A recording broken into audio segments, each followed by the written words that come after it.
विश्व वन्य जीव दिवस यानी कि वर्ल्ड वाइल्ड लाइफ डे पर प्रधानमंत्री नरेंद्र मोदी ने सभी लोगों से वन्य जीवों की रक्षा और उनके संरक्षण की अपील की। पीएम मोदी ने सोशल मीडिया प्लेटफॉर्म एक्स पर एक वीडियो शेयर किया और लिखा कि वन्य जीवों की हर प्रजाति पर्यावरण में महत्वपूर्ण भूमिका निभाती है। हम आने वाली पीढ़ियों के लिए उनके भविष्य की रक्षा करें, ये जरूरी है। India is a country where protecting nature is a part of culture.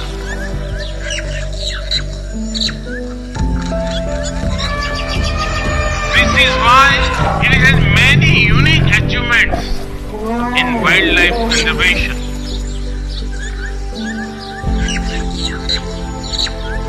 आज विश्व भर के वन्य जीव प्रेमियों के मन में ये सवाल है, जब अनेक टाइगर रेंज देशों में उनकी आबादी स्थिर है या आबादी घट रही है, तो फिर भारत में तेजी से बढ़ क्यों रही है? इसका उत्तर है भारत की परंपरा, भारत की संस्कृति और भारत के समाज में बायोडायवर्सिटी को लेकर, पर्यावरण को लेकर जो हमारा स्वाभाविक आग्रह है, और वही सफलता के अंदर छिपा हुआ है।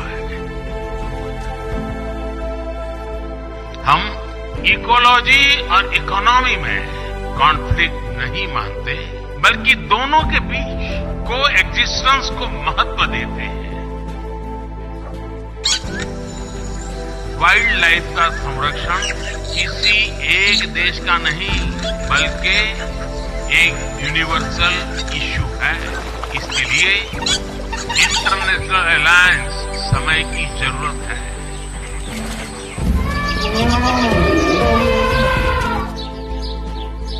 मानवता का बेहतर भविष्य तभी संभव है जब हमारा पर्यावरण सुरक्षित रहेगा।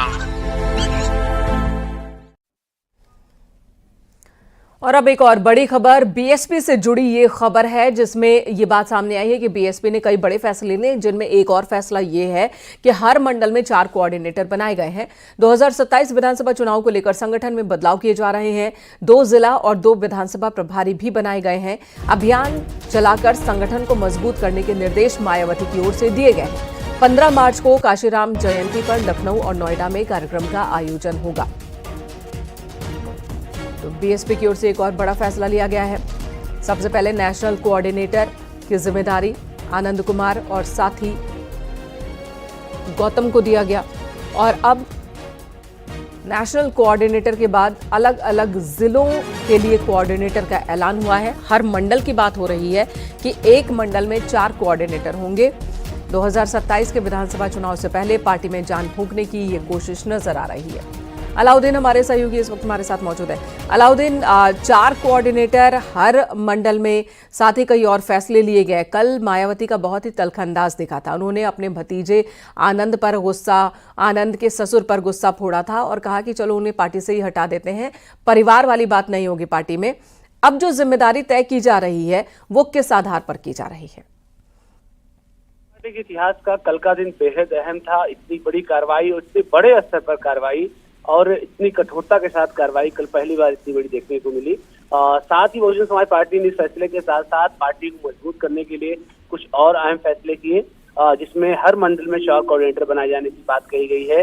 2 जिला और 2 विधानसभा प्रभारी। इससे पहले विधानसभावार प्रभारी जो होता था वही प्रभारी विधानसभा का चुनाव लड़ता था, लेकिन इस बार मायावती ने इस फैसले को बदलते हुए हर विधानसभा में 2 प्रभारी बनाने का फैसला किया है। यानी कि इस बात से साफ तौर से अंदाजा लग रहा है कि दोनों प्रभारियों में से एक व्यक्ति चुनाव लड़ सकता है।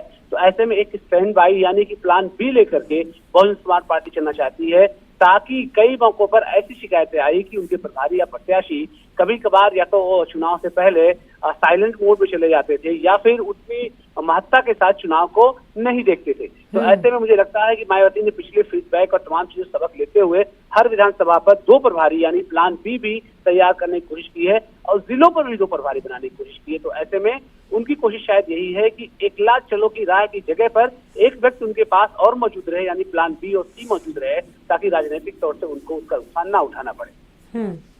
आज की मीटिंग में और क्या क्या हुआ अलाउद्दीन? ठीक है, मीटिंग में सबसे अहम जो बात थी वो ये थी कि लोगों को जोड़ने पर फोकस किया गया। कि लोगों को मैक्सिमम जोड़ा जाए, खासतौर से दलित समाज के साथ साथ उन्होंने फोकस करा कि जो एक पिछला फार्मूला 2007 से लेकर के 12 के बीच में था, जब आप देखेंगे उस वक्त न सिर्फ बड़ी संख्या में ब्राह्मण भी सरकार का हिस्सा थे, बल्कि मुसलमानों की भारी तादाद भी। सर्वजन सुखाय सर्वजन हिताय के एक नारे को लेकर के बहुजन समाज पार्टी उस वक्त चली थी, जिसमें 3 कॉम्बिनेशन बड़े अहम थे, एक ब्राह्मण, दूसरा मुसलमान, तीसरा दलित। उनका वोट बैंक पहले से ही था। तो ऐसे में उसी आधार पर 2007 में भी सरकार बनी थी। उसी फार्मूले को एक बार फिर से रिपीट करने की बात मायावती ने कहा है। जी, धन्यवाद अलाउद्दीन इस वक्त पूरी जानकारी देने के लिए।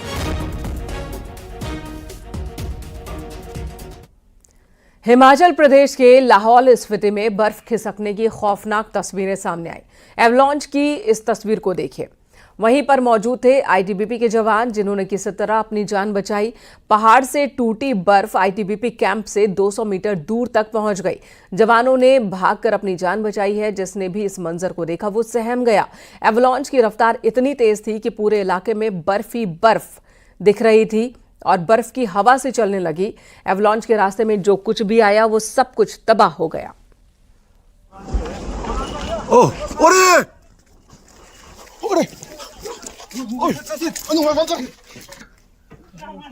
ग्लेशियर अरे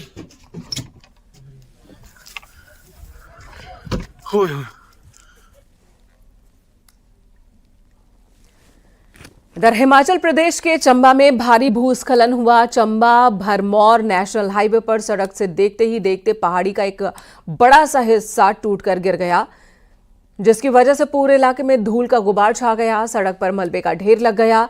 सड़क पर मलबा गिरने की वजह से ये रास्ता पूरी तरह से बंद हो गया।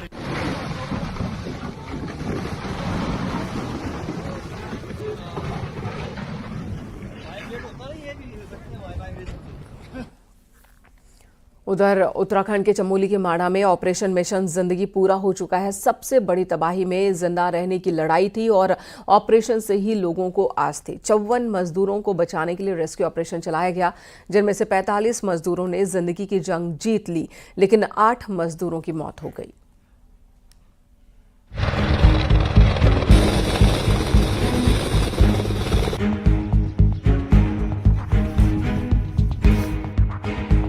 चमोली में ऑपरेशन जिंदगी पूरा। 3 दिन चला रेस्क्यू ऑपरेशन। बर्फीले तूफान से जिंदगी की जंग। ये तस्वीरें हैं चमोली में हुए हिमस्खलन में फंसे मजदूरों के रेस्क्यू ऑपरेशन की। माणा गांव में 54 मजदूर फंस गए थे। मजदूरों को बचाने के लिए रेस्क्यू अभियान चलाया गया। भारतीय वायुसेना के चीता हेलीकॉप्टर्स बचाव कार्य के तीसरे दिन भी उतरे और सभी 54 लोगों को निकाला गया, जिनमें से 46 जिंदा हैं और 8 मजदूरों की मौत हो चुकी है।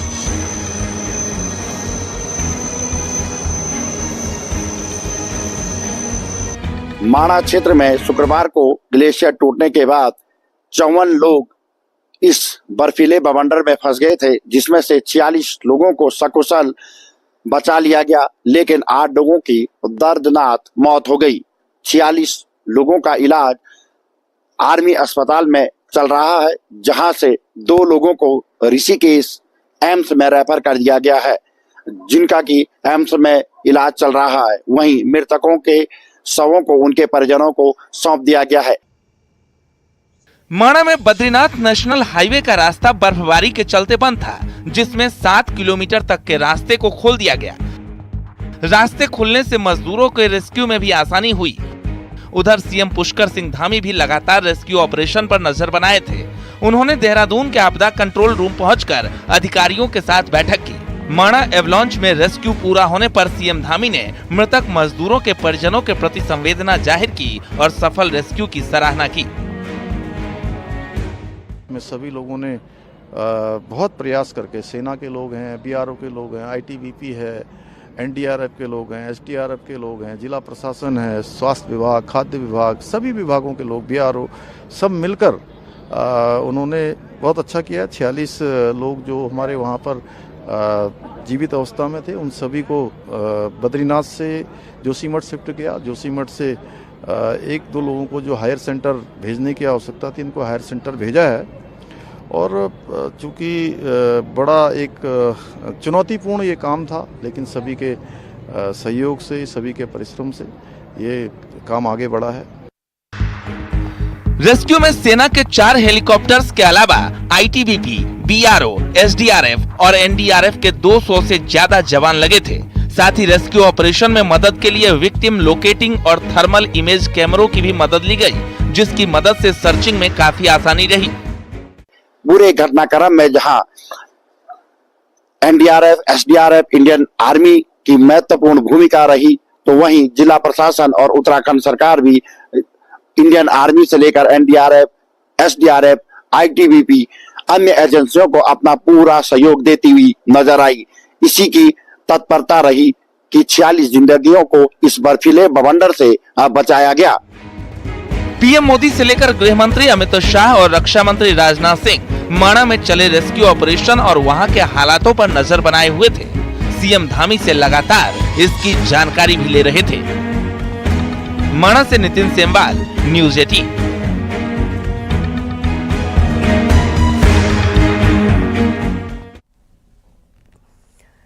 इधर सीतापुर में सड़क हादसे में चाचा भतीजे की मौत के मामले में एफआईआर दर्ज की गई है। मिल अधिकारी, केंद्र प्रभारी, ट्रक मालिक और ड्राइवर पर मुकदमा दर्ज हुआ है। मृतक की पत्नी की शिकायत पर केस दर्ज हुआ। आपको बता दें, शनिवार को गन्ने से लदा ट्रक ई रिक्शा पर पलटने से हादसा हुआ था और इस हादसे में 2 और लोग भी शामिल थे।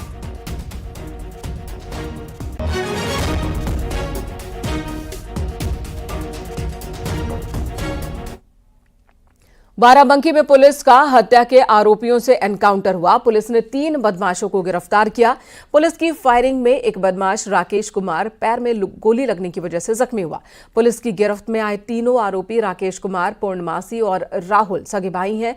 बदमाशों के पास से अवैध तमंचा, हत्या में इस्तेमाल बांका और कार बरामद की गई है।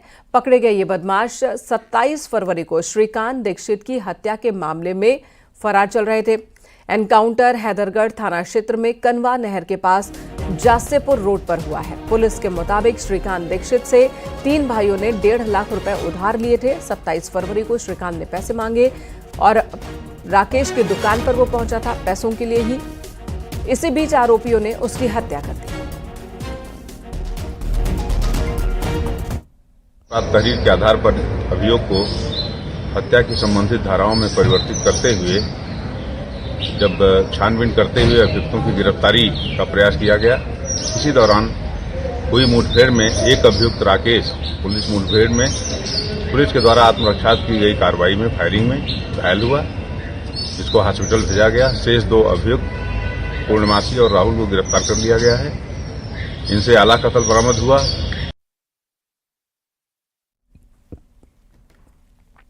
बाराबंकी में पुलिस और लुटेरों के बीच एनकाउंटर हुआ। पुलिस की गोली लगने से एक आरोपी जख्मी हो गया, जबकि दूसरा भाग निकला। एनकाउंटर घुंघटेर थाना क्षेत्र में हुआ है, पिंड सावा गांव के पास। पुलिस को मौके से अवैध हथियार, लूटे गए गहने और एक बाइक बरामद हुई। घायल बदमाश शुभम तिवारी गोंडा का रहने वाला है। उसके खिलाफ लूट, चोरी, धोखाधड़ी, गैंगस्टर एक्ट और एनडीपीएस एक्ट के तहत 16 से ज्यादा मुकदमे दर्ज हैं।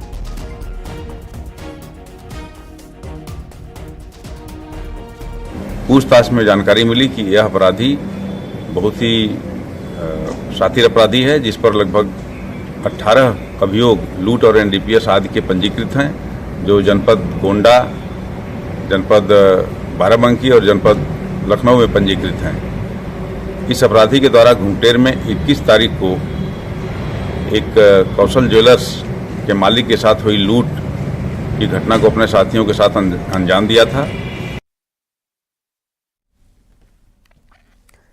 हाथरस पुलिस ने ऑनलाइन ऐप से ठगी करने वाले गैंग का पर्दाफाश किया। एसओजी ने गैंग लीडर पीयूष मित्तल को कोतवाली सदर इलाके के चूड़ीवाली गली से गिरफ्तार किया। आरोपी के पास से पुलिस ने तकरीबन 12 करोड़ रुपए की जमीन के बैनामे 2 लैपटॉप, तकरीबन 3.25 लाख रुपए, 4 मोबाइल फोन और 3 फर्जी आधार कार्ड बरामद किए। महाकाल और रानी तिवारी नाम के आरोपी 2 ऑनलाइन बैटिंग ऐप चला रहे थे। इसका नेटवर्क तकरीबन 6 राज्यों में फैला है। छोटी रकम जितवाकर आरोपी बड़ी रकम हड़प लेता था। पैसा न होने पर उनकी प्रॉपर्टी की रजिस्ट्री करवा लेता था। पुलिस ने एक महिला की शिकायत पर आरोपी के खिलाफ कार्रवाई की।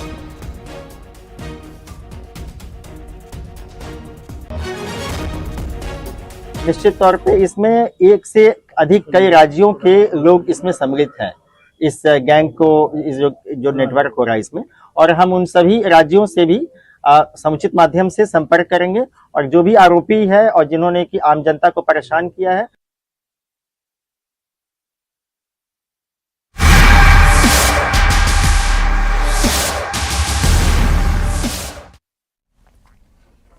अपने फैसलों से अक्सर ही सुर्खियों में रहने वाले दारुल उलूम की ओर से एक और फैसला लिया गया। इस बार फैसला ये है कि स्मार्टफोन पर पाबंदी लगा दी गई है। नए दाखिलों की प्रक्रिया शुरू होने से पहले नई गाइडलाइंस आई है।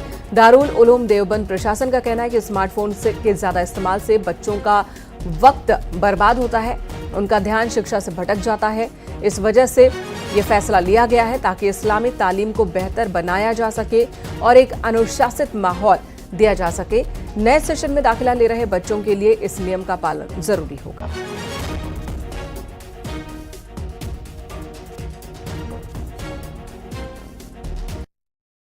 दारुल उलूम देवबंद की इंतजामिया ने जो ये गाइडलाइंस में जो एक कंडीशन लगाई है, इसकी जितनी सराहना की जाए, तारीफ की जाए, कम है।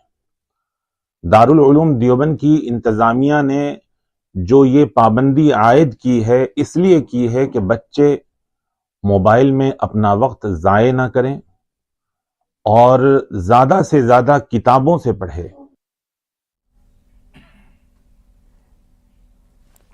द मौलाना शहाबुद्दीन रज़वी बरेलवी ने रमज़ान के महीने में लाउड स्पीकर के लिए छूट देने की मांग की।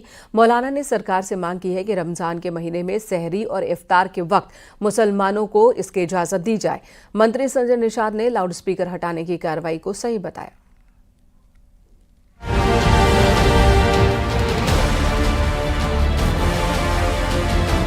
यूपी में धार्मिक स्थलों पर लाउड स्पीकर्स को लेकर योगी सरकार सख्त है, जिसके चलते मस्जिदों से लाउड स्पीकर हटवाए गए हैं। अगर कहीं भी लाउड स्पीकर का इस्तेमाल हुआ तो कार्रवाई करने के भी आदेश हैं। बरेली में ऑल इंडिया मुस्लिम जमात के राष्ट्रीय अध्यक्ष मौलाना शहाबुद्दीन रज़वी बरेलवी ने यूपी सरकार से रमजान में मस्जिदों में से लाउड स्पीकर न उतारने की अपील की है। बरेलवी का कहना है कि रमजान शरीफ के महीने में इफ्तार और सहरी के वक्त में ऐलान की जरूरत होती है। ऐसे समय में लाउड स्पीकर अगर नहीं बोलता तो लोगों को दुश्वारी का सामना करना पड़ता है। जरूरी है कि हुकूमत इसमें रमजान शरीफ के महीने में रियायत दे और सहूलत दे मुसलमानों को, ताकि अच्छे से रमजान शरीफ हो सकें। और लाउड स्पीकर उतारने की जहां तक बात है तो उसमें पक्षपात नहीं किया जाना चाहिए। हर एक के साथ कोई भी हो, मस्जिद हो, मंदिर हो, गुरुद्वारा हो, चर्च हो, अगर परमिशन नहीं है तो सबके साथ एक ही व्यवहार होना चाहिए। संभल में भी रमजान में सहरी और इफ्तार के वक्त अनाउंसमेंट के लिए लाउड स्पीकर बजाए जाने की अपील की गई। नगर पालिका अध्यक्ष के पति चौधरी मुशीर खान ने शासन प्रशासन से अपील की है कि अनाउंसमेंट के लिए आधा मिनट लाउड स्पीकर बजाने दें।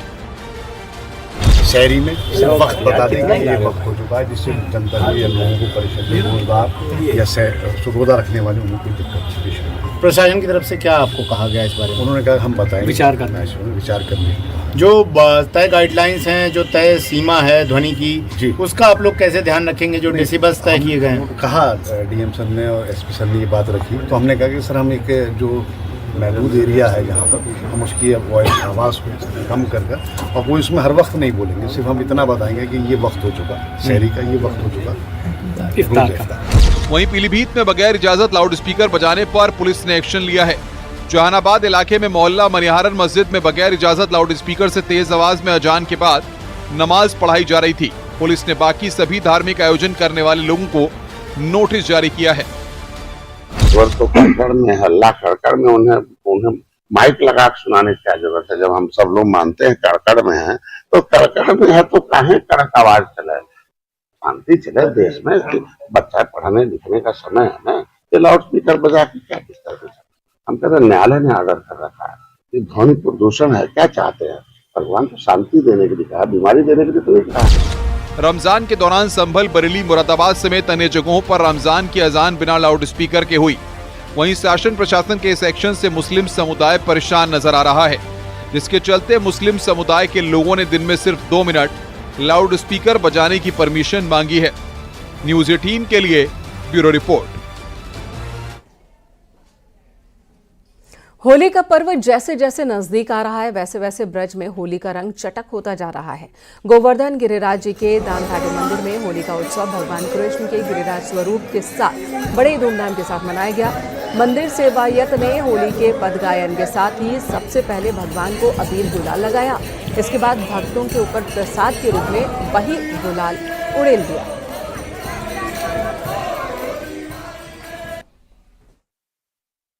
अबीर गुलाल की होली बसंत पंचमी शुरू होती है और रंग भरनी एकादशी तक चलती है और रंग भरनी एकादशी के बाद जो है ब्रज में रंगों की शुरुआत हो जाती है और सभी एक रंग में रंगे हुए नजर आते हैं और वो है भगवान कृष्ण और राधा के प्रेम का।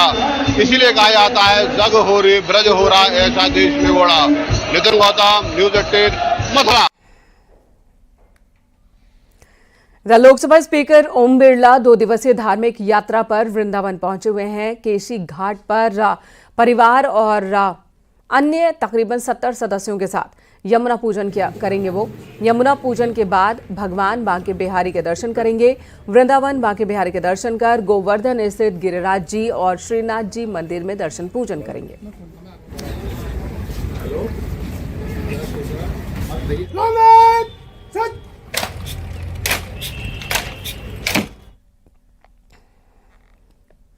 संत कबीरनगर पुलिस को सफलता मिली है। पुलिस ने 7 शातिरों को गिरफ्तार किया। इनके कब्जे से 24 मोबाइल फोन समेत 3 बाइक बरामद की है। एक शातिर गोरखपुर जबकि 6 संत कबीरनगर के ही रहने वाले हैं।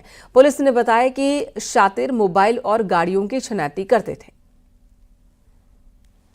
औद्योगिक चौकी क्षेत्र में शमशान घाट के पास से 7 अभियुक्तों को गिरफ्तार किया गया, जिनके पास से 3 मोटरसाइकिल एवं चोरी एवं छिनैती के 24 मोबाइल फोन एवं 9200 रुपए बरामद हुए हैं। मामले में सुसंगत धाराओं में कोतवाली खलीलाबाद पर अभियोग पंजीकृत किया गया है। सभी अभियुक्तों को गिरफ्तार कर माननीय न्यायालय के समक्ष प्रस्तुत किया गया है, जहां से उन्हें न्यायिक अभिरक्षा में भेज दिया गया है। अन्य विधिक कार्रवाइयां इसमें प्रचलित है।